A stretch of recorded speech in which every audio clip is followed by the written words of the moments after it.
Welcome to the Political Ferret Show. New content will be uploaded every Wednesday and Sunday, and if you like this kind of content, consider becoming a Patreon and help with just $1 a month to make the change possible.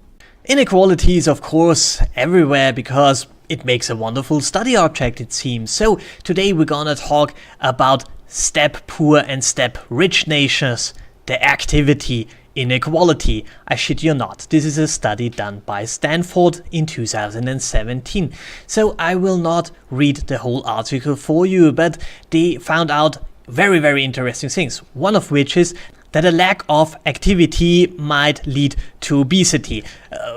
This was kind of new for me, I would not say. So, however, everybody tracks its steps nowadays because it's wonderful to do that, and it's wonderful to share this information with seemingly Stanford because they have the information from, I guess, my tracker, where my provider said it will not give it away, but they have the data and yeah, whatever. So if we have a look to the world, we see that the West does remarkably well.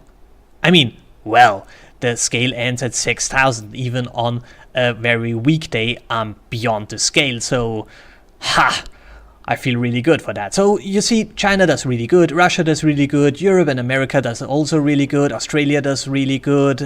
I don't know if there is anything more or less in common with them. And then we have, oh, that's strange, that's really strange. There is one region in the world that looks also very homogeneous and does very bad. Might there be a coincidence there? Perhaps. In the end, it's inequality. So we should really transfer some of our steps that we produce in the Western world to the Middle East and North Africa because they really need steps. Do you see that? They really need steps. They are down at 3,000 steps. And I mean, you have to afford going steps. It has nothing to do with culture that is build it around laziness or something like that. No. This is absolutely not true. We need to produce steps in the West and send them over because they really need them. Because if you have not enough steps, then you become fat, and this is a health risk, and this is very dangerous. So the next thing is that they found out that there is an inequality between genders. Yeah, well, this might have something to do, you could guess, that in a culture where women cannot leave the house essentially, and that this has a negative effect on the amount of steps they're doing outside because they can't go outside because they're essentially in a prison all day long. You might guess that, but as we all know, this is absolutely not the case in Northern Africa and the Middle East because there the women's rights are great there, and it is just bad over here in the West. This groundbreaking study, oh yeah, this is an absolutely groundbreaking study. If you think about some people in a country as activity rich and others as activity poor, the size of the gap between them is a strong indicator of obesity levels in that society. Yeah, no shit, Sherlock, but is it again our fault that this is so? And yeah, of course it is. And they find a powerful role that gender played in the kingdom. Nobody here in this whole thing, nobody, ever, asks why this is.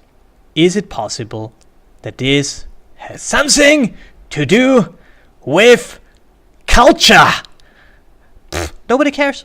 Nobody cares. All they care about is that these poor nations over there, they are so poor. Even in steps.